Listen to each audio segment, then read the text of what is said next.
Alors c'est faux, l'énergie solaire est intermittente, ce qui n'est pas du tout la même chose. Ça signifie que les panneaux photovoltaïques atteignent leur capacité maximale lorsque le soleil brille, mais ils fonctionnent aussi à moindre puissance lorsqu'il pleut. C'est faux. En 2020, EDF estimait le coût de production de son parc nucléaire historique à 53 € par mégawattheure, tandis que le photovoltaïque au sol se situait à 57 €.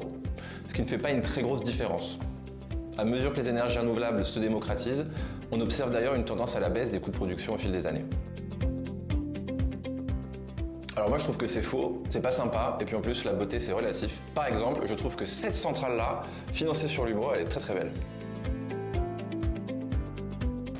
Alors oui, c'est vrai, mais comme toutes les énergies renouvelables, d'ailleurs, il est impératif d'avoir un mix énergétique composé de plusieurs sources d'énergie propres.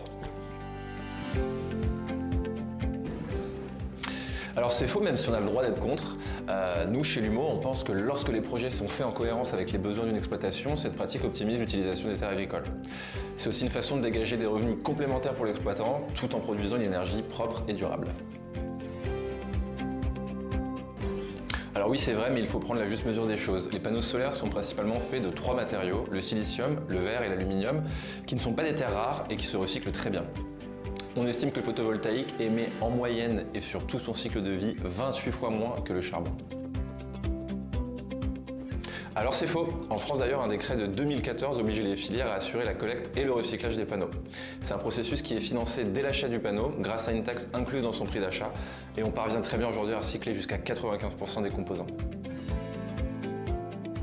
Alors c'est faux, la plupart des panneaux solaires ont généralement une garantie de performance de 30 ans et ils peuvent même fonctionner au-delà de cette période avec certes une efficacité légèrement réduite.